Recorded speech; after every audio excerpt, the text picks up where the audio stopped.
ನಮಸ್ಕಾರ. ಹೇಗಿದ್ದೀರಾ? Super super ma'am. Yes, so ready ಆಗಿದ್ದೀರಾ? ಚೆನ್ನಾಗಿ ಬನ್ನಿ ಹಾಗಿದ್ರೆ. ಓಕೆ.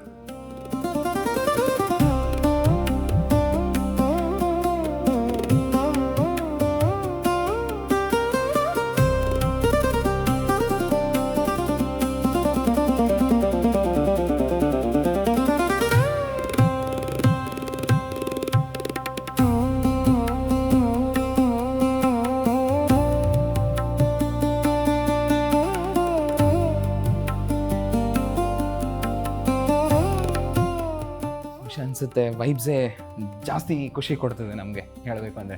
ಬಿಕಾಸ್ ತೊಟ್ಟಿ ಮನೆ ನೋಡೋ ಲಕ್ಷಣನೇ ಬೇರೆ ಇರುತ್ತೆ. ಆಮೇಲೆ ಇನ್ನೊಂದೇನು ಗೊತ್ತಾ, ನಮಗೆ ನಮ್ಮಜ್ಜಿ ಮನೆಗೆ ಬಂದಂಗೆ ಫೀಲ್ ಆಗ್ತಾ ಇದೆ. So that is one more add on ಯಾವಾಗಲೂ ಇರುತ್ತೆ. ಆ್ಯಂಡ್ ಇವತ್ತಿನ ಸಂಚಿಕೆ ಭರ್ಜರಿಯಾಗಿರುತ್ತೆ ಅನ್ಕೋತೀನಿ. ಬನ್ನಿ ಮ್ಯಾಮ್, ಶುರು ಮಾಡೋಣ ಆಗಿದ್ರೆ. ಸೊ ಅತ್ತೆ ನೀವು ಈ ಕಡೆ ಬನ್ನಿ, ಆ್ಯಂಡ್ ಸೊಸೆ ನೀವು ಈ ಕಡೆ ಬನ್ನಿ, ಕುತ್ಕೊಳ್ಳೋಣ. ಓಕೆ, ಸೊ ಜೋರಾಗಿರ್ಬೇಕು ಇವತ್ತು ಶೋ. ಓಕೆ, ಕುತ್ಕೊಳ್ಳಿ. ವೀಕ್ಷಕರೇ ನಮಸ್ಕಾರ.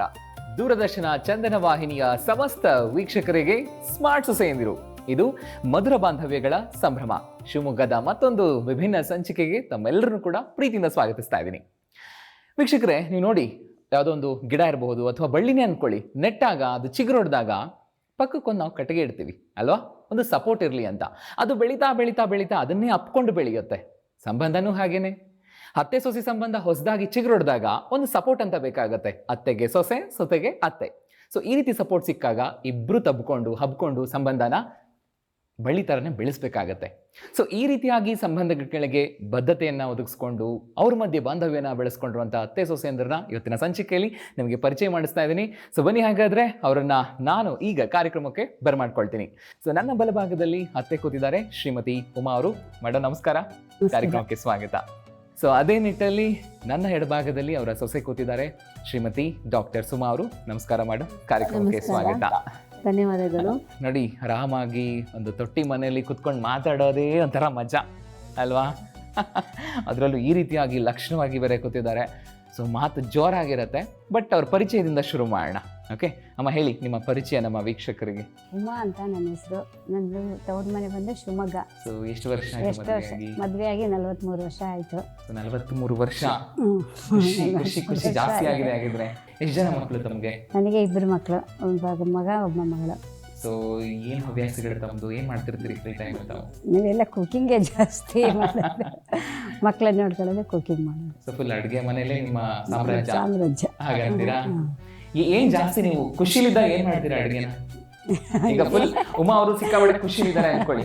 ಓಕೆ, ಈಗ ಗಂಡನ್ಗೆ 1 ತೊಲೆ ಬಂಗಾರ ಕೇಳಿರ್ತೀರಾ, ಅವ್ರೊಂದು 3 ತೊಲೆ ತಗೊಂಡ್ಬಿಟ್ಟಿರ್ತಾರೆ. ಫುಲ್ ಖುಷಿಲಿದ್ದೀರಾ, ಏನ್ ಮಾಡ್ತೀರಾ ಅವಾಗ ಅಡುಗೆ? ಬೇಕಾಗಿದ್ದು ಮಾಡೋದು, ಅವ್ರಿಗೆ ಯಾವ್ದು ಇಷ್ಟ ಅದನ್ನ. ಒಟ್ಟಿನಲ್ಲಿ ಅಡುಗೆ ಮನೆ ಖುಷಿ ಅಂತ, ಮಕ್ಕಳು ಅಡುಗೆ ಮನೆ ಅಲ್ವಾ? ಅದಕ್ಕೆ ಅನ್ನೋದಲ್ವಾ, ಅಡುಗೆ ಮನೆಯಲ್ಲಿ ಏನು ಊಟ ಆಗುತ್ತೋ ಅಂದರೆ ಫಸ್ಟ್ ಹೊಟ್ಟೆನ ತೃಪ್ತಿ ಮಾಡಿಸುವಂಥದ್ದೇ ಅಮ್ಮಂದ್ರ ಕರ್ತವ್ಯ ಇರುತ್ತೆ. ಸೊ ಅಲ್ಲಿಂದನೇ ಪ್ರೀತಿ ಶುರು ಆಗಿರುತ್ತೆ. ಬನ್ನಿ ಇನ್ನು ಸೊಸೆ ಪರಿಚಯ ಕೇಳೋಣ.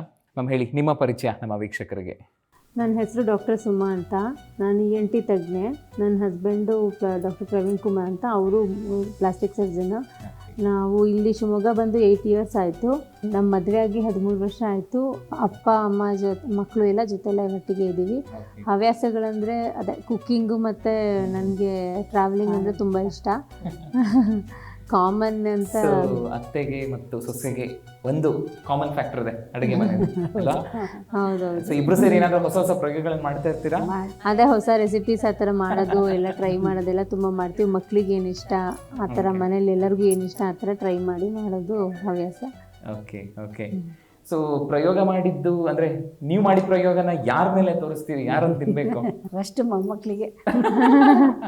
ಈಗ ಸಾಮಾನ್ಯವಾಗಿ ಏನೋ ಒಂದು ಆತಂಕ ಇರುತ್ತೆ ಅತ್ತೆ ಸೊಸೆರ ಮಧ್ಯೆ ಆಗುವಂಥ ಒಂದಷ್ಟು ಸಿಟ್ಟಿರಬಹುದು ಅಥವಾ ಮನಸ್ತಾಪಗಳಿರ್ಬೋದು. ಇದು ಎಲ್ಲರ ಮನೇಲೂ ಇರುತ್ತೆ. ಬಟ್ ಅದನ್ನೆಲ್ಲ ಸೈಡ್ಗಿಟ್ಟು ಹೇಗೆ ನಾವು ಮುಂದೆ ಹೋಗ್ತೀವಿ ಅನ್ನೋದೇ ಜೀವನ ಆಗಿರುತ್ತೆ. ಈಗ ಸುಮ್ಮನೆ ನಿಮ್ಮ ಒಂದು ಮನಸ್ಥಿತಿಗೆ ನೋಡೋದಾದ್ರೆ ಒಂದು ಕ್ವಶನ್ ಕೇಳಬೇಕನ್ಸುತ್ತೆ. ಈಗ ಆಗಬೇಕು ಅಂದರೆ ಅದು ಆಗಬೇಕು ಅನ್ನುವಂಥ ಒಂದು ಗುಣ ಇರುತ್ತೆ. ಅಂದರೆ ಉದಾಹರಣೆ ಒಂದು ಹಬ್ಬ ಬಂತು ಅಂದ್ಕೊಳ್ಳೋಣ. ಬೆಳಗ್ಗೆ 4 ಗಂಟೆಗೆ ಎದ್ದೇಳಬೇಕು ಅಂದರೆ 4 ಗಂಟೆಗೆ ಎದ್ದೇಳಬೇಕು. 6 ಗಂಟೆಗೆ ಪೂಜೆ ಆಗಬೇಕಂದ್ರೆ ಆಗಬೇಕು. 8 ಗಂಟೆಗೆ ತಿಂಡಿ ಆಗಬೇಕು. 10 ಗಂಟೆಗೆ ಹಬ್ಬದ ಊಟ ರೆಡಿ ಇರಬೇಕು. ಇಲ್ವಾ, ಅಲ್ಲಲ್ಲೇ ಜಗಳಗಳು ಶುರುವಾಗುತ್ತೆ, ಮಾತುಗಳು ಶುರುವಾಗುತ್ತೆ. ಅದು ದೊಡ್ಡ ರಾಜಧಾನಿ ಆಗೋಗುತ್ತೆ. ಸೊ ಎಷ್ಟೋ ಮನೆಗಳಲ್ಲಿ ಈ ರೀತಿ ಆಗ್ಬಿಟ್ಟೆ 2 ಭಾಗನೂ ಆಗಿದೆ. ಸೊ ಈ ವಿಷಯಕ್ಕೆ ಅತ್ತೆಯಾಗಿ ನೀವೇನು ಹೇಳ್ತೀರಿ? ಏನೂ ಇಲ್ಲ, ಎಲ್ಲದಕ್ಕೂ ಅಡ್ಜಸ್ಟ್ ಮಾಡ್ಕೊಂಡು ಹೋಗೋಂಥ ಸೊಸೆ ಸಿಕ್ಕಿದ್ದಾಳೆ. ಅದರಲ್ಲೇನೋ ಇದಿಲ್ಲ. ನಾವು ಯಾವ ಟೈಮಿಗೆ ಹೇಳ್ತೀವಿ ಆ ಟೈಮಿಗೆ ಎದ್ದೇಳ್ತಾರೆ, ಮಾಡ್ತಾರೆ. ಅದರಲ್ಲೇನೋ ಯಾವ ಥರದ್ದು ಜಗಳ ಆಗಿಲ್ಲ ಇಷ್ಟು ವರ್ಷ ಆದರೂ. ಯಾವತ್ತೂ ಅವ್ರು ಲೇಟಾಗಿ ಎದ್ದೇ ಇಲ್ಲ? ಎದ್ದಿಲ್ಲ. ನಾಳೆ 4 ಗಂಟೆಗೆ ಹೇಳ್ಬೇಕಮ್ಮ ಅಂದ್ರೆ ಎದ್ಬಿಟ್ರಾ? ಇಲ್ಲ, ನನಗಿನ್ನ ಮುಂಚೆನೇ ಎದ್ದು ಎಲ್ಲ ರೆಡಿ ಮಾಡ್ಕೊಂಡಿರ್ತಾರೆ. ಅದರಲ್ಲಂತೂ ಇದು ನಮಗೇನೇ ಇದಿಲ್ಲ. ನಿಮ್ಗೂ ಮುಂಚೆನೆ ಎದ್ದಿರ್ತಾರೆ. ಸೊ ಅಡುಗೆ ವಿಷಯದಲ್ಲೂ ಕೂಡ ಆ ರೀತಿ ಏನು ಬರಲ್ವಾ? ಹಬ್ಬದ ಅಡುಗೆ ಎಲ್ಲ ಮಾಡಬೇಕು ಜಾಸ್ತಿ ಇರುತ್ತೆ, ಅದು ಮಾಡಿ ಇದು ಮಾಡಿ ಆ ಥರ ಯಾವುದು ಏನು ಹೇಳಲ್ಲ, ಏನು ಮಾತಾಡಲ್ಲ, ಯಾವುದೂ ಇಲ್ಲ. ಒಂದು ಮಾತು ಒಂದು ಏನು ಮಾತಾಡಿಲ್ಲ ನಾವು ಇಷ್ಟು ವರ್ಷ ಆದರೂ. ಒಬ್ಬ ಖುಷಿ ಆಗತ್ತೆ ಒಂದು ಮಾತು ಮಾತಾಡಿಲ್ಲ ಅಂದ್ರೆ. ಹಂಗೇನು ಯಾವುದೂ ಇಲ್ಲ. ಓಕೆ, ನೀವು ಸಾಮಾನ್ಯ ಜನರಿಗೆ ಏನು ಹೇಳಕ್ಕೆ ಇಷ್ಟಪಡ್ತೀರಿ? ಅಂದ್ರೆ ಆ ಥರದ ಮನೇಲಿ ಆಗ್ತಾ ಇರತ್ತೆ ಸಾಮಾನ್ಯವಾಗಿ, ಒಂದು ಮೆಸೇಜ್, ಅದು ಒಬ್ಬ ಅತ್ತೆಯಾಗಿ ಹೇಗಿರ್ಬೇಕಾಗತ್ತೆ ನಾವಂತ ಹೇಳ್ತೀರಿ ನೀವು? ಆ ಥರ ಆಗ್ಬೇಕು ಅನ್ನಕ್ಕಿಂತ ನಮಗೆ ಮಗಳಾಗೆ ಬಂದಿರೋದ್ರಿಂದ ಮಗಳ ಥರ ನಾವು ನೋಡ್ಕೊಂಡ್ರೆ ಸೊಸೆ ನಮ್ಮ ಹತ್ರ ಜಗಳ ಮಾಡಲ್ಲ. ಹೌದಾ? ಅವಳು ಅಷ್ಟೇ ತಾಯಿ ಥರನೇ ನಮ್ಮನ್ನು ನೋಡ್ಕೊತಾ ಇದ್ದಾಳೆ. ಅದರಲ್ಲೂ ನಮ್ಗೆ ಯಾವತ್ತೂ ತೊಂದರೆ ಆಗಿಲ್ಲ ಅತ್ತೆ ಸೊಸೆ ಮಧ್ಯೆ. ಸಂತೋಷ ಮ್ಯಾಮ್. ನೀವೇನು ಹೇಳ್ತೀರಿ ಹಾಗಿದ್ರೆ? ಎಷ್ಟು ಇರಿಟೇಷನ್ ಆಗಿಬಿಡುತ್ತೆ, ಏನಪ್ಪ ಇದು ಬೆಳಗ್ಗೆ ಎದ್ದೇಳಿಸ್ತಾರೆ, ಅಥವಾ ಏನಪ್ಪ ಇಷ್ಟೆಲ್ಲ ಅಡುಗೆ ಮಾಡಬೇಕಾ, ಏನು ದೇವ್ರು ತಿನ್ಬಿಡ್ತಾನಾ, ಅಷ್ಟೆಲ್ಲ ಮಾಡಲೇಬೇಕಾ, ಸುಮ್ಮನೆ ಏನೋ ಒಂದು ಉಡಾಫೆ ಮಾತು ನಾವು ಆಡ್ಬಿಡ್ತೀವಿ ಜನ್ರೇಷನ್ ಅಂತ ನೋಡಿದಾಗ. ನೀವೇನು ಹೇಳ್ತೀರಾ? ಆ ಥರ ನನಗೆ ಹಾಗೆ ಮಾಡ್ಬೇಕನ್ನೋ ಆ ಥರ ಮನೋಭಾವ ಯಾವಾಗೂ ಇಲ್ಲ. ಮುಂಚಿಂದನೂ ಒಟ್ಟು ಕುಟುಂಬದಲ್ಲೇ ಇದ್ದು ಎಲ್ಲರ ಜೊತೆನೂ ಬೆರೆತು ಬಂದಿರೋದ್ರಿಂದ ಹಬ್ಬ ಅದು ಅಂದರೆ ನನಗೂ ಖುಷಿನೇ. ಸೊ ಪೂಜೆ ಮಾಡೋದು ಅಥವಾ ಹಬ್ಬದ ಅಡುಗೆ ಮಾಡೋದು ಆ ಥರ ಎನ್ವಿರಾನ್ಮೆಂಟಲ್ಲೇ ಇರೋದ್ರಿಂದ ಯಾವತ್ತೂ ಆ ಥರ ಹಿಂಗೆ ಎದ್ದೇಳಬೇಕು ಈ ಥರ ಮಾಡಬೇಕು ಅಂತ ಯಾವತ್ತೂ ಅನಿಸಿಲ್ಲ. ಆಮೇಲೆ ಇನ್ನೊಂದು ಎಲ್ಲ ಇದ್ದಾಗ ಬೇಗ ಮಾಡಿ ಎಲ್ಲ ಮುಗಿಸ್ಕೊಳೋದು ಎಲ್ಲ ಒಳ್ಳೇದಾಗುತ್ತೆ ಅಂತ ಅಂದ್ಕೊಂಡು ಸೊ ಬೇಗ ಪೂಜೆ ಮಾಡ್ಕೊಳ್ಳೋದಾಗಲಿ ಊಟ ಅಡುಗೆ ಮಾಡೋದಾಗಲಿ ಅದು ಇನ್ನೊಂದು ಇಂಟ್ರೆಸ್ಟ್ ಇರೋದ್ರಿಂದ ಪೂಜೆಲಾಗಲಿ ಅಡುಗೆಲಾಗಲಿ ಆ ಥರ ಯಾವತ್ತೂ ಭಿನ್ನಾಭಿಪ್ರಾಯ ಬಂದಿಲ್ಲ. ಅಮ್ಮನೂ ಅದೇ ಥರನೇ ಇದ್ರು, ನಮ್ಮ ತಾಯಿನೂ ಪೂಜೆ ಆಗಲಿ ಅಡುಗೆ ಆಗಲಿ. ಈಗ ಅತ್ತೆನೂ ಹಾಗೆ ಇದ್ದಾರೆ, ಯಾವ ಪೂಜೆನೂ ಮಿಸ್ ಮಾಡಲ್ಲ ನಾವು. ಎಲ್ಲ ಶ್ರಾವಣದಿಂದ ಹಿಡಿದು ದೀಪಾವಳಿ ತಂಗ ಎಲ್ಲ ಪೂಜೆನೂ ಮಾಡ್ತೀವಿ. ಸೊ ಹಂಗಾಗಿ ಏನು ಆ ಥರ ಏನೂ ಪ್ರಾಬ್ಲಮ್ ಅನಿಸ್ತಾ ಇಲ್ಲ. ಬಟ್ ಯಾವತ್ತೂ ಅನ್ಸಿಲ್ವಾ ಅಂದ್ರೆ ಎಲ್ಲೋ ಒಂದ್ ಕಡೆ ಒಂಚೂರಾದ್ರೂ ಸ್ವಲ್ಪ ಅಂತ ಅನ್ಸಿರುತ್ತಲ್ಲ? ಆ ಥರ ಏನು ಅನಿಸಿಲ್ಲ, ನಿಜವಾಗ್ಲೂ ಹೇಳ್ಬೇಕಂದ್ರೆ ಆ ಥರ ಏನು ಅನಿಸಿಲ್ಲ. ಯೂಶಲಿ ಎಲ್ಲರೂ ಇದ್ದಾಗ ಒಂಥರ ಹಬ್ಬ ಎಲ್ಲ ಮಾಡಕ್ಕೆ ಚೆನ್ನಾಗೇ ಅನಿಸುತ್ತೆ. ಇನ್ನು ಅವರೆಲ್ಲ ವಾಪಸ್ ಹೋದ್ಮೇಲೆ ಮನೆಯೆಲ್ಲ ಖಾಲಿ ಖಾಲಿ ಅನಿಸುತ್ತೆ. ಮತ್ತೆ ಯಾವಾಗ ಬರ್ತಾರೆ ಅಂತ ಅನಿಸುತ್ತೆ, ಹಂಗಾಗುತ್ತೆ. ಎಷ್ಟೋ ಮನೆಗಳಲ್ಲಿ ಇಂತಿಂಥ ವಿಚಾರಕ್ಕೇನೆ ಅಂದ್ರೆ ಕಟ್ಟುನಿಟ್ಟಾಗಿ ಆಗಬೇಕು ಅನ್ನೋ ಒಂದು ಇದಿರುತ್ತಲ್ವಾ ರೂಲ್, ಅದನ್ನ ಫಾಲೋ ಮಾಡೋಕ್ಕಾಗ್ದೇನೆ ಏನೋ ಡಿವೋರ್ಸ್ ಅಥವಾ ಬೇರೆ ಬೇರೆ ಮನೆ ಈ ಥರ ಎಲ್ಲ ಆಗೋಗಿದೆ. ಅಂದ್ರೆ ಮೆಸೇಜ್ ಏನು ಕೊಡ್ತೀರಿ? ಅದೇ ಅಮ್ಮ ಹೇಳ್ದಂಗೆ ನಾನು ಹೇಳೋದು ಇಷ್ಟಪಡೋದಂತಂದ್ರೆ ಇನಿಷಿಯಲಿ ನೀವು ಹೇಳ್ದಂಗೆ ಅತ್ತೆ ಸೊಸೆ ಮಧ್ಯೆ ಅದು ಚಿಗುರೊಡ್ದಿರುತ್ತೆ ಅಂತ ಹೇಳಿದ್ರಿ. ಸೊ ಅದೇ ರೀತಿನಲ್ಲೇ ಈಗ ನಾವು ಹೊಸದಾಗಿ ಬಂದಾಗ ನಮ್ಗೆ ಎಲ್ಲರೂ ಹೊಸಬ್ರು ಇರ್ತಾರೆ ಅತ್ತೆ ಮನೆಯಲ್ಲಿ. ಸೊ ನಾವು ಇನಿಷಿಯಲಿ ಅವ್ರ ಜೊತೆಲಿ ಒಂದು ಬಾಂಡಿಂಗ್ ಬೆಳೆಸ್ಕೊಳ್ಳೋ ತನಕ ಅಥವಾ ಅವ್ರ ಜೊತೆಲಿ ಒಂದು ಸಂಬಂಧ ಗಟ್ಟಿಯಾಗಿ ನಿಲ್ಲೋ ತನಕ ನಾವು ಅವ್ರ ಜೊತೆಲಿ ಚೆನ್ನಾಗಿದ್ರೆ ಅವರು ನಮ್ಮ ಜೊತೆಲಿ ಚೆನ್ನಾಗಿರ್ತಾರೆ, ನಾವು ಅವ್ರ ಜೊತೆಲಿ ಚೆನ್ನಾಗಿರ್ತೀವಿ. ಸಣ್ಣ ಭಿನ್ನಾಭಿಪ್ರಾಯ ಎಲ್ಲರ ಮನೇಲೂ ಇದ್ದೇ ಇರುತ್ತೆ, ಬಟ್ ಅದೆಲ್ಲ ನೆಗ್ಲಿಜಿಬಲ್ ಆಗೋಗುತ್ತೆ. ಅಂದರೆ ತುಂಬ ಚಿಕ್ಕದು ಅನ್ಸುತ್ತೆ, ಇದೇ ದೊಡ್ಡದು ಅನ್ಸುತ್ತೆ. ನಮ್ಮ ಬಾಂಡಿಂಗು ನಮ್ಮ ಪ್ರೀತಿ ಚೆನ್ನಾಗಿದ್ರೆ ಎಲ್ಲದೂ ಚಿಕ್ಕದು ಅನ್ಸುತ್ತೆ. ಅದು ಬೆಳಿಲಿಲ್ಲ ಆ ಬಾಂಡಿಂಗ್ ಅಂತಂದ್ರೆ ಸಣ್ಣದು ದೊಡ್ಡದಾಗುತ್ತೆ. ನಿಮ್ಮ ಅತ್ತೆ ಏನಿಷ್ಟ ಸಾಮಾನ್ಯವಾಗಿ? ಅಂದ್ರೆ ಅದು ವಿಷಯ, ವಸ್ತು, ಜಾಗ ಏನೇ ಇರ್ಬೋದು, ಯಾವುದಕ್ಕೆ ಅವರು ಇದು ನನ್ನ ಫೇವ್ರೇಟ್ ಅಂತ ಹೇಳ್ತಾರೆ ನಿಮ್ಮ ಅತ್ತೆ?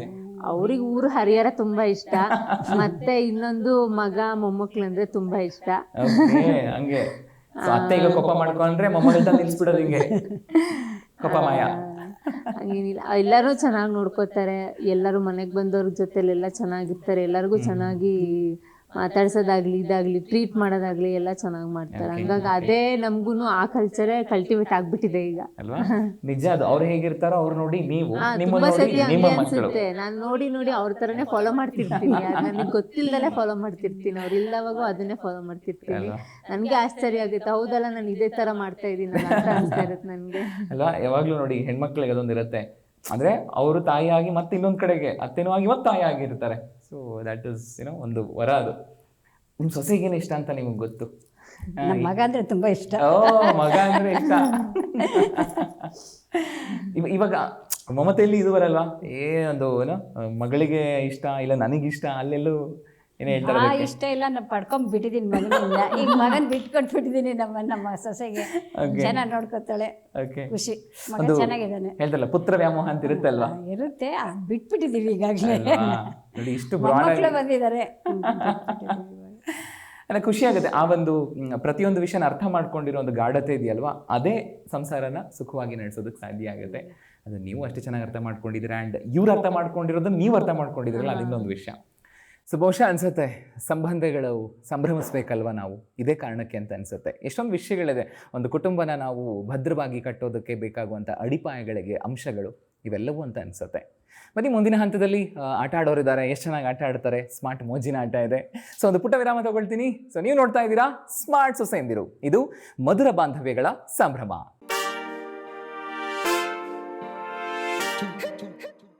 ವೀಕ್ಷಕರೇ, ಮತ್ತೊಮ್ಮೆ ಸ್ವಾಗತ ತಮಗೆ. ನೀವು ನೋಡ್ತಾ ಇದ್ದೀರಾ ಸ್ಮಾರ್ಟ್ ಸೊಸೆಯಂದಿರು, ಇದು ಮಧುರ ಬಾಂಧವ್ಯಗಳ ಸಂಭ್ರಮ. ಸೊ ಮುಂದಿನ ಹಂತದಲ್ಲಿರುವಂಥದ್ದು ಸ್ಮಾರ್ಟ್ ಮೋಜಿನ ಆಟ.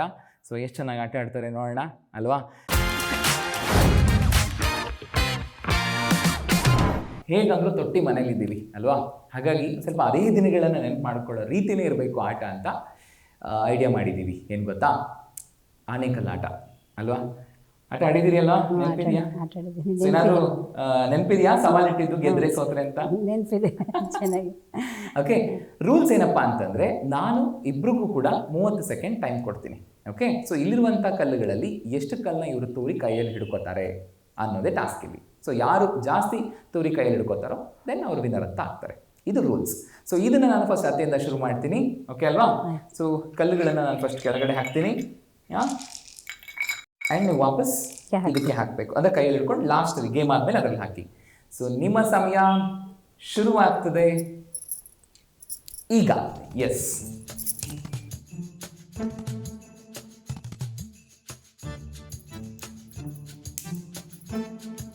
Okay. Oh yes, okay okay okay. Yes, almost 10 second ಆಯಿತು.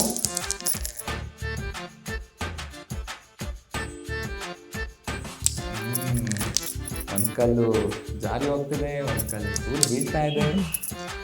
ಆಲ್ಮೋಸ್ಟ್ 20 ಸೆಕೆಂಡ್ ಮುಗಿದೋಯ್ತು. ಮತ್ತೆ ಜೋರಾಗಿ ಆಡ್ತಾ ಇದ್ದಾರೆ. ಓಕೆ, ಸೊ ಸಮಯ ಅಲ್ಲಿಗೆ ಕರೆಕ್ಟಾಗಿ 30 ಸೆಕೆಂಡ್ ಆಯಿತು. ಸೊ ಅಷ್ಟೂ ಕಲ್ಲುಗಳನ್ನು ನೀವು ಆಟ ಕೈಲಿ ಹಿಡಿದಿದ್ದೀರಾ, ಬಟ್ ಒಂದು ಕಲ್ಲು ಜಾರಿ ಹೋಗಿದೆ. ಓಕೆ, ಸೊ ಪರವಾಗಿಲ್ಲ, ನೋಡೋಣ ಇವಾಗ. ಸೊ ವೀಕ್ಷಕರೇ, ಅತ್ತೆ ಟೋಟಲ್ ಆಗಿ 16 ಕಲ್ಲಿತ್ತು. ಸೊ 15 ಹಿಡಿದಿದ್ದಾರೆ. ಇನ್ನು ಸೊಸೆ ಹೇಗೆ ಆಡ್ತಾರೆ ನೋಡೋಣ. ಓಕೆ, ಸೊ ನೀವು ತಗೊಳ್ಳಿ ಮ್ಯಾಮ್, ಇವಾಗ ಇದು ನಿಮ್ಮ ಸರ್ದಿ. ಓಕೆ, ನಿಮ್ಮ ಸಮಯ ಶುರುವಾಗ್ತದೆ. ನಾವು ಈ ಥರದ್ದೆಲ್ಲ ಜಾಸ್ತಿ ಆಟ ಆಡಿಲ್ಲ. ಕುಂಟಬಿಲ್ಲೆ ಆ ಥರದ್ದೇ ಜಾಸ್ತಿ, ಸ್ಕಿಪ್ಪಿಂಗು, ಕುಂಟಬಿಲ್ಲೆ ಆ ಥರದ್ದೇ ಜಾಸ್ತಿ ಆಡಿರೋದು. ಪ್ರಯತ್ನ ಮಾಡ್ತೀನಿ, ಗೊತ್ತಿಲ್ಲ. ಸೊ ನೋಡೋಣ, 15 ಹಿಡಿದಿದ್ದಾರೆ ಈಗ ನಿಮ್ಮತ್ತೆ, ನೀವೆಷ್ಟು ಹಿಡಿತೀರಾ ಅಂತ. ನಿಮ್ಮ ಸಮಯ ಶುರು. ಓಕೆ,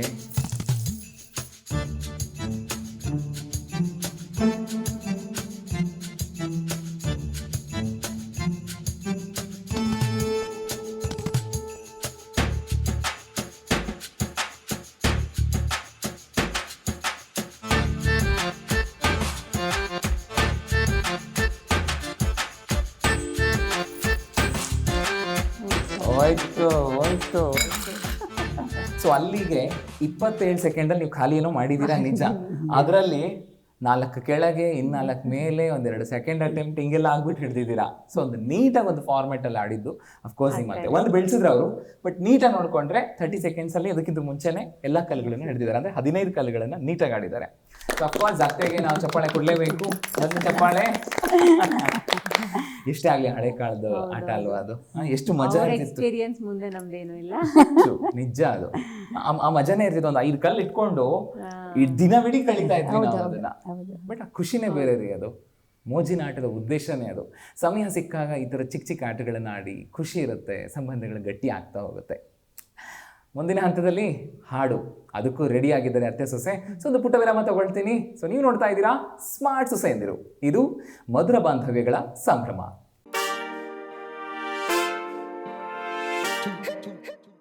ವೀಕ್ಷಕರೇ, ಮತ್ತೊಮ್ಮೆ ಸ್ವಾಗತ ತಮಗೆ. ನೀವು ನೋಡ್ತಾ ಇದ್ದೀರಾ ಸ್ಮಾರ್ಟ್ ಸೊಸೆಯಂದಿರು, ಇದು ಮಧುರ ಬಾಂಧವ್ಯಗಳ ಸಂಭ್ರಮ. ಮುಂದಿನ ಹಂತದಲ್ಲಿ ನಾವು ನೋಡ್ತಾ ಇದ್ದೀವಿ ಸ್ಮಾರ್ಟ್ ಸಿಂಗಿಂಗ್ ಹೇಗೆ ಆಡ್ತಾರೆ ಅತ್ತೆ ಸೊಸೆ ಅಂತ. ರೆಡಿ ಅಲ್ವಾ? ರೆಡಿ ಅಲ್ವಾ? ಯಾರು ಜಾಸ್ತಿ ಮನೇಲಿ ಹಾಡೋ ಹವ್ಯಾಸ ಇರೋದು? ಎಲ್ಲರೂ ಮಾಡ್ತಾರೆ. ಎಲ್ಲರೂ ಹಾಡ್ತೀರಾ? ಸೊ ಮನೇಲಿ ಎಲ್ಲರೂ ಸೇರಿದಾಗ ಗೆಟ್ ಟುಗೆದರ್ ಆ ಥರ ಹಾಡಂತ ಏನ್ ಯಾವಾಗೂ ಇಲ್ಲ, ಜಸ್ಟ್ ಹಂಗೆ ಸುಮ್ಮನೆ ಯಾವಾಗ ಗುನ್ಗೋದು. ಹಾಂ ಗುನ್ಗೋದಷ್ಟೇ. ಓಕೆ, ನಿಮ್ಮ ವಾಯ್ಸ್ ಚೆನ್ನಾಗಿದೆ ಅಲ್ವಾ? ನೀವು ಹಾಗೇನಿಲ್ಲ. ಈಗ ನಾನು 3 ಹಾಡುಗಳ ಚರಣಗಳನ್ನು ಹಾಡ್ತೀನಿ. ಅಂದರೆ ಗೆಸ್ ಮಾಡಬೇಕು, ನೀವು ಆ ಚರಣನ ಗೆಸ್ ಮಾಡಿ ಪಲ್ಲವಿನ ಹಾಡಬೇಕು. ಓಕೆನಾ? ಸೊ ಇರೋದು 3, ಅದರಲ್ಲಿ ಎಷ್ಟು ಹೇಳ್ತೀರಾ ಅನ್ನೋದ್ರ ಮೇಲೆ ಯಾರು ವಿನ್ನರ್ ಅಂತ ಹೇಳ್ಬೋದು. ಓಕೆನಾ? ಮೊದಲನೇ ಹಾಡಿನ ಚರಣ ಈ ರೀತಿಯಾಗಿದೆ. ಕಣ್ಣಿನಲ್ಲಿ ಆಸೆ ಅಂಕುರಿಸಿ ಪ್ರಥಮಗಳು ಪಲ್ಲವಿಸಿ, ಉದಯಗಳ ತೀರ ಸಂಚರಿಸಿ ಹೃದಯಗಳು ಝೇಂಕರಿಸಿ, ಪ್ರಣಯದ ಹಾಡಾದೆನಾ ಹೃದಯವೇ ನಿನ್ನ ಹೆಸರಿಗೆ ಬರೆದೆ ನನ್ನೆನ. ನೋಡ್ಕೊಂಡು ಹೇಳಿ ಜೋರಾಗಿ. ಓಕೆ, ಫಸ್ಟ್ ಇಂದ ಹಾಡ ಎಲ್ಲರೂ. ಓಕೆ, ನೀವು ಗೆಸ್ ಮಾಡಿರೋದ್ರಿಂದ ಲಿರಿಕ್ಸ್ ಕೊಡ್ತಾ ಇದ್ದೀನಿ. ಸ್ಟಾರ್ಟ್. ಹೃದಯವೇ ನಿನ್ನ ಹೆಸರಿಗೆ ಬರೆದೆ ನನ್ನೆನ, ಪುಟ್ಟ ಪುಟ್ಟ ಹೆಜ್ಜೆ ಇಟ್ಟು ಬಂದ ಬೆಳ್ಳಿ ಬೆಳ್ಳಿ ಮೋಡ ಆಕಾಶ ನಾನಾದೇನ. ಹೃದಯವೇ ನಿನ್ನ ಹೆಸರಿಗೆ ಬರೆದೆ ನನ್ನೆನ. ಸೊಸೆ ಪಾಯಿಂಟ್ ತಗೊಂಡಿದ್ದಾರೆ. ಬರ್ಲಿ ಉಮಾವ್ರೆ ಚಪ್ಪಾಳೆ. ಓಕೆ, ನೋಡೋಣ. ಸೆಕೆಂಡ್ ಸಾಂಗ್ ಕೇಳ್ತೀನಿ ಹೇಗೆ ಹೇಳ್ತಾರೆ ಅಂತ. ಓಕೆ, ಎರಡನೇ ಹಾಡಿನ ಚರಣ ಈ ರೀತಿಯಾಗಿದೆ. ಕಣ್ಣಲ್ಲಿ ಅಂದ ಹೀರುವ ಆಸೆ, ನನ್ನಲ್ಲಿ ಬಂದ ಸಾವಿರ ಆಸೆ, ಇನ್ನು ಪೂರೈಸದೆ. ನಿನ್ನೆ ನೆನ್ನೆಗೆ ನಾಳೆ ನಾಳೆಗೆ ಇಂದು ನಮ್ಮದೇ ಚಿಂತೆ ಹೇತಕ್ಕೆ, ನಿನ್ನೆ ನೆನ್ನೆಗೆ ನಾಳೆ ನಾಳೆಗೆ ಇಂದು ನಮ್ಮದೇ ಚಿಂತೆ ಹೇತಕ್ಕೆ. ಲಾ ಲಾ ಲಾ ಲಾ ಲಾ ಲಾ ಲಾ ಲಾ. ಅತ್ತೆಗೆ ಬಂತು ಒಂದು ಪಾಯಿಂಟ್. ಗೆಸ್ ಮಾಡ್ಬಿಟ್ರಿ ಕೊನೆಗೂ ಅಲ್ವಾ? ನಿನ್ನೆ ನಿನ್ನೆಗೆ ನಾಳೆ ನಾಳೆಗೆ ಚಿಂತೆ ಆಗ್ಬೇಕು. ಓಕೆ, ಸೊ 1 ಪಾಯಿಂಟ್ ನಿಮಗೆ ಸಿಕ್ಕಿದೆ, 1 ಪಾಯಿಂಟ್ ನಿಮಗೆ ಸಿಕ್ಕಿದೆ. ಇನ್ನು ಕೊನೆ ಹಾಡು ಯಾರು ಗೆಸ್ ಮಾಡ್ತಾರೆ ನೋಡೋಣ. ಓಕೆ, ಮೂರನೇ ಹಾಡಿನ ಚರಣ ಈ ರೀತಿಯಾಗಿದೆ. ಈ ಬಾಳಲಿ ಹೊಂಬೆಳಕಿನ ಹೊಸ ಭಾವನೆ ತಂದೆ, ನನ್ನ ಈ ಬದುಕಲಿ ಹೊಸ ಪ್ರೀತಿಯ ಕಂಡೆ ಕಂಡೆ. ಏಕೋ ಏನು ನನ್ನಲ್ಲಿ ಹೊಸ ಆಸೆಯು ಮೂಡುತ್ತಿದೆ, ಏಕೋ ಏನು ಮನಸ್ಸಲ್ಲಿ ಹೊಸ ಬಯಕೆಯು ಕಾಡುತ್ತಿದೆ. ನಿನ್ನ ನೋಟ ನಿನ್ನ ನಾಟ ಏನೋ ಸಂತೋಷ, ನಿನ್ನ ಮಾತು ನಿನ್ನ ಪ್ರೀತಿ ಏನೋ ಉಲ್ಲಾಸ, ಏನು ದಾಹ ಏನು ಮೋಹ ಏನು ಸಂತೋಷ. ಸೂಪರ್. ಸೊ ಅಲ್ಲಿಗೆ ಸೊಸೆ 2 ಪಾಯಿಂಟ್ ಸಿಕ್ಕಿವೆ. ಸೊ ವಿನ್ನರ್ ಯಾರಾಗಿದ್ದಾರೆ? ಸೊಸೆನೆ. Super ma'am, congrats. ಓಕೆ, ಆಟದಲ್ಲಿ ನೀವು ಗೆದ್ದಿದ್ದೀರಾ, ಹಾಡಲ್ಲಿ ನೀವು ಗೆದ್ದಿದ್ದೀರಾ. ಇನ್ನೇನು ಬೇಕು ಹೇಳಿ. ಹಾಡುವ ಖುಷಿ ಎಷ್ಟಿರುತ್ತೆ ಅಲ್ಲ. ಗೊತ್ತಿದ್ದ ಸಾಂಗ್ನ ಕೇಳ್ತಾ ಇದ್ರು ಖುಷಿ ಇರುತ್ತೆ, ಆ ಹಾಡನ್ನ ಹಾಡ್ತಿದ್ರು ಅಷ್ಟೇ ಖುಷಿ ಇರುತ್ತೆ. ಸಂಗೀತಕ್ಕೆ ಆ ಶಕ್ತಿ ಇದೆ. ಸ್ಮಾರ್ಟ್ ಸಿಂಗಿಂಗ್ ಏನೋ ಮಾಡಿಸ್ತೀವಲ್ಲೋ ಅದ್ರ ಉದ್ದೇಶನೇ ಅದು. ಸಮಯ ಸಿಕ್ಕಾಗ ಗುನ್ಗಿ, ಅದು ಬಹಳ ಮನಸ್ಸಿಗೆ ನಿರಾಳತೆಯನ್ನು ಕೊಡುತ್ತೆ, ಸಂಬಂಧಗಳನ್ನು ಗಟ್ಟಿ ಮಾಡುತ್ತೆ. ಫ್ರೀ ಇದ್ದರೆ ಮನೇಲಿ ಕೂತ್ಕೊಂಡು ಅಂತ್ಯಾಕ್ಷರಿ ಹಾಡಿ. ಎಲ್ಲರ ಮನೇಲೂ ಯಾವಾಗ್ಲೂ ಖುಷಿಯಿಂದ ಇರಬೇಕು, ಸಂತೋಷದಿಂದ ಇರಬೇಕು ಅಂತ ಇಷ್ಟಪಡ್ತಾರೆ. ಆದರೆ ಅದಕ್ಕೆ ಬೇಕಾಗಿರುವಂಥ ಬದ್ಧತೆ ಅಥವಾ ಸೂತ್ರಗಳನ್ನು ಅನುಸರಿಸೋದು ಕಷ್ಟ ಆಗಿಬಿಡುತ್ತೆ. ಅದಕ್ಕೆ ನಾವು ಸಲಹೆಗಳು ಪಡ್ಕೋಬೇಕಾಗತ್ತೆ. ಅಂಥ ಸಲಹೆಗಳನ್ನು ನಿಮಗೆ ತಿಳಿಸ್ಕೊಡ್ಬೇಕು ಅನ್ನೋಂಥದ್ದು ನಮ್ಮ ಉದ್ದೇಶ. ಅದನ್ನೇ ನಾವು ನಮ್ಮ ಕಾರ್ಯಕ್ರಮದಲ್ಲಿ ಹೇಳುವಂಥದ್ದು ಸ್ಮಾರ್ಟ್ ಸಲಹೆ ಅಂತ. ಬನ್ನಿ ಹಾಗಾದರೆ ಇವತ್ತಿನ ಸ್ಮಾರ್ಟ್ ಸಲಹೆ ಏನಿದೆ ಅಂತ ನೋಡೋಣ. ಸೊ ಇದನ್ನು ತಿಳಿಸ್ಕೊಡ್ತಾ ಇದ್ದಾರೆ ಖ್ಯಾತ ಆಪ್ತ ಸಲಹೆಗಾರಾದಂತಹ ಶ್ರೀಮತಿ ಸುಷ್ಮಾ ಕೌಶಿಕ್ ಅವರು. ಸೊ ಸ್ಮಾರ್ಟ್ ಸಲಹೆ ನಿಮಗಾಗಿ.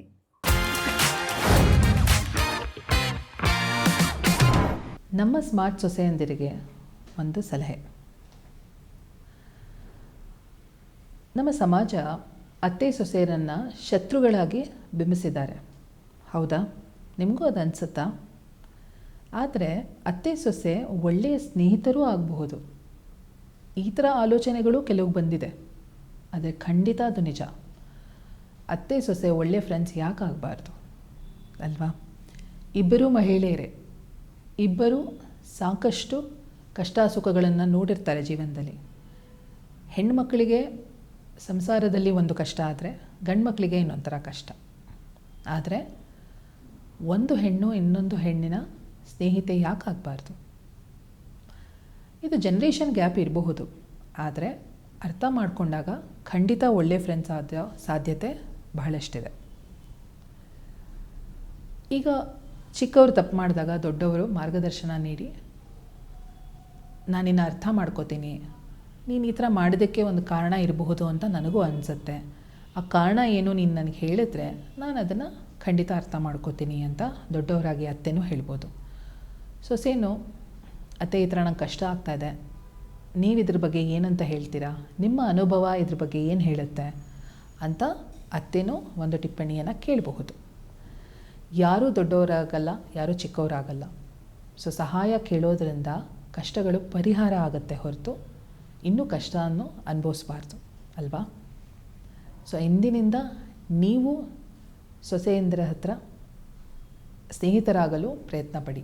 ಹಾಗೆ ಸೊಸೆಯಂದಿರು ಅತ್ತೆಯರನ್ನು ಅರಿತುಕೊಂಡು ಸ್ನೇಹಿತರಾಗೋಕ್ಕೆ ಯೋಚನೆ ಮಾಡಿ.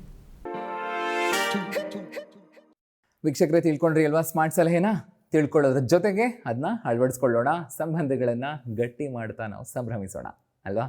ಬನ್ನಿ, ಅತ್ತೆ ಸೊಸೆ ಇಬ್ಬರು ಕೂಡ ಆರಾಮಾಗಿ ಸಾವಧಾನವಾಗಿ ಮಾತಾಡಿದ್ರು. ಖುಷಿ ಇದೆ.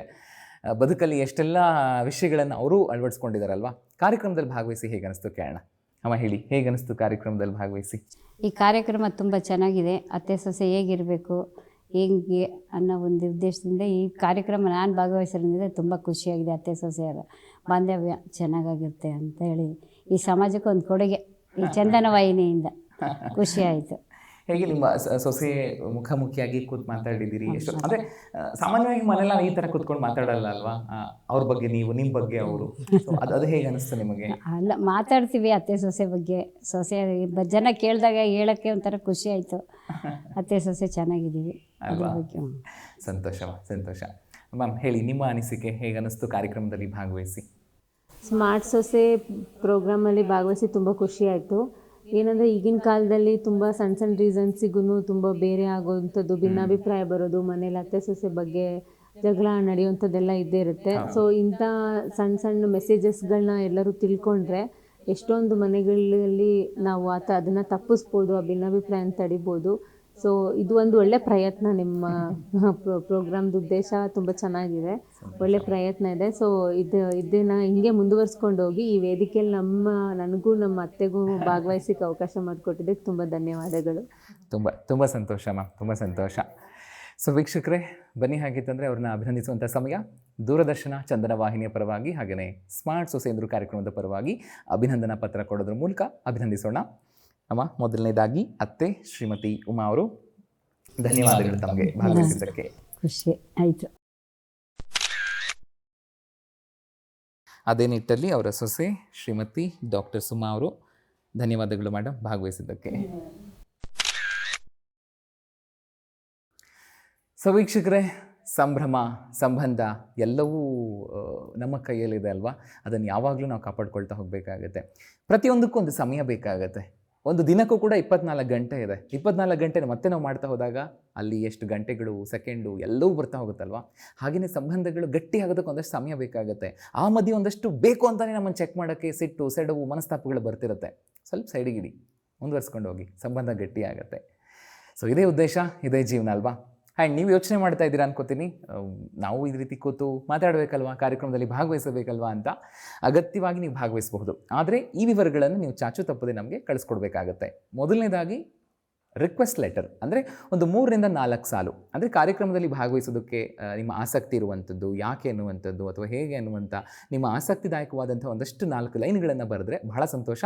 ಅದರ ಜೊತೆಗೆ ಈ ವಿವರಗಳನ್ನು, ಅಂದರೆ ನನಗೆ ಹೇಳ್ತಾ ಇರುವಂಥ ವಿವರಗಳು, ನಿಮ್ಮ ಹೆಸರು, ನಿಮ್ಮ ಅತ್ತೆಯವರ ಹೆಸರು, ಊರು, ವಯಸ್ಸು, ಜೊತೆಗೆ ವಿಳಾಸ, ದೂರವಾಣಿ ಸಂಖ್ಯೆ ಮತ್ತು ನಿಮ್ಮ ಹವ್ಯಾಸಗಳೇನಿದೆ ಅನ್ನುವಂಥದ್ದನ್ನು ಸಂಕ್ಷಿಪ್ತವಾಗಿ ಬರೀರಿ. ಇದರ ಜೊತೆಗೆ ಇತ್ತೀಚೆಗೆ ಇಬ್ಬರೂ ಕೂಡ ಒಟ್ಟಿಗೆ ತೆಗೆಸ್ಕೊಂಡಿರುವಂಥ ಭಾವಚಿತ್ರ, ಅದನ್ನು ಕೂಡ ಕಳಿಸ್ಕೊಡ್ಬೇಕಾಗತ್ತೆ. ಇದಿಷ್ಟು ವಿವರಗಳನ್ನು ನೀವು ಯಾಕೆ ನಾವು ಇದನ್ನ ಒತ್ತಿ ಹೇಳ್ತಾ ಇರ್ತೀವಿ ಕಾರ್ಯಕ್ರಮಗಳಲ್ಲಿ ಅಂತಂದರೆ, ಕೆಲವರು ಕಳಿಸುವಂಥದ್ದು ತುಂಬ ಅಪೂರ್ಣವಾಗಿರುತ್ತೆ. ಹೆಸರಿರುತ್ತೆ, ಪರಿಚಯ ಇರೋದಿಲ್ಲ, ಪರಿಚಯ ಇದ್ದರೆ ಫೋನ್ ನಂಬರ್ ಇರೋದಿಲ್ಲ, ಅದು ಇದ್ದರೆ ಫೋಟೋ ಇರೋದಿಲ್ಲ. ಸೊ ಇದ್ದಾಗ ನಮ್ಮ ತಂಡ ನಿಮ್ಮನ್ನು ಸಂಪರ್ಕ ಮಾಡೋದು ಬಹಳ ಕಷ್ಟ ಆಗುತ್ತೆ. ಸೊ ಹಾಗಾಗಿನೇ ಸಂಪೂರ್ಣವಾದ ಮಾಹಿತಿಯನ್ನು ಕಳಿಸಿ, ಖಂಡಿತ ನಾವು ನಿಮ್ಮನ್ನು ಸಂಪರ್ಕ ಮಾಡ್ತೀವಿ ಅಲ್ವಾ. ಸೊ ಇನ್ನು 2 ವಿಧಾನದಲ್ಲಿ ಈ ವಿವರಗಳನ್ನು ಕಳಿಸ್ಬೇಕು ನೀವು, ಅಂದರೆ ಒಂದು ಪತ್ರದ ಮೂಲಕ ಅಥವಾ ಇನ್ನೊಂದು ಇಮೇಲ್ ಮೂಲಕ. ಪತ್ರದ ಮೂಲಕ ಕಳಿಸ್ತೀರಿ ಅಂತ ಆದರೆ ನಮ್ಮ ವಿಳಾಸ ಈ ರೀತಿಯಾಗಿದೆ. ನಿರ್ಮಾಪಕರು ಸ್ಮಾರ್ಟ್ ಸೊಸೆಯಂದಿರು ಕಾರ್ಯಕ್ರಮ, ದೂರದರ್ಶನ ಕೇಂದ್ರ, ಜೆಸಿ ನಗರ, ಬೆಂಗಳೂರು 560006. ಅಥವಾ ಇಮೇಲ್ ಮೂಲಕ ಕಳಿಸ್ತೀರಿ ಅಂತ ಆದರೆ ನಮ್ಮ ಇಮೇಲ್ ID dd.smartsosayindiru@gmail.com. ವೀಕ್ಷಕರೇ, ಮುಂದಿನ ಸಂಚಿಕೆಯಲ್ಲಿ ಮತ್ತಷ್ಟು ಮಾತುಗಳು, ಅದರಲ್ಲೂ ಕೂಡ ಸಂಬಂಧದ ಬೆಸುಗೆಯ ಮಾತುಗಳು ಸಾಕ್ತಾ ಹೋಗುತ್ತೆ. ಸೊ ಇದಾಗಿತ್ತು ಇವತ್ತಿನ ಸಂಚಿಕೆ. ನೀವು ನೋಡಿದ್ದು ಸ್ಮಾರ್ಟ್ ಸೊಸೆಯಂದಿರು. ಇದು ಮಧುರ ಬಾಂಧವ್ಯಗಳ ಸಂಭ್ರಮ. ನಮಸ್ಕಾರ. ಹೊಸ ಸಂಬಂಧ ಖುಷಿಯಾಗೋದಕ್ಕೆ, ಹುಸಿ ಮುನಿಸೆಲ್ಲ ಬಿಟ್ಟು ಸೇರೋದಕ್ಕೆ, ಗಂಡನ ತಾಯಿ ಅತ್ತೆ ಅಲ್ಲ ಅಮ್ಮ, ಮಗನ ಹೆಂಡತಿ ಸೊಸೆ ಅಲ್ಲ ಮಗಳು, ಹಂಗನ್ಕೊಂಡ್ರೆ ಇಲ್ಲ ರಗಳೇ, ಕರೆಕ್ಷನ್ ಮಾಡ್ಕೊಳ್ಳಿ ಈಗ್ಲೇ. ನಾವು smart smart smart smart smart ಸೊಸೆಯಂದಿರು, ಸ್ಮಾರ್ಟ್ ಸೊಸೆಯಂದಿರು.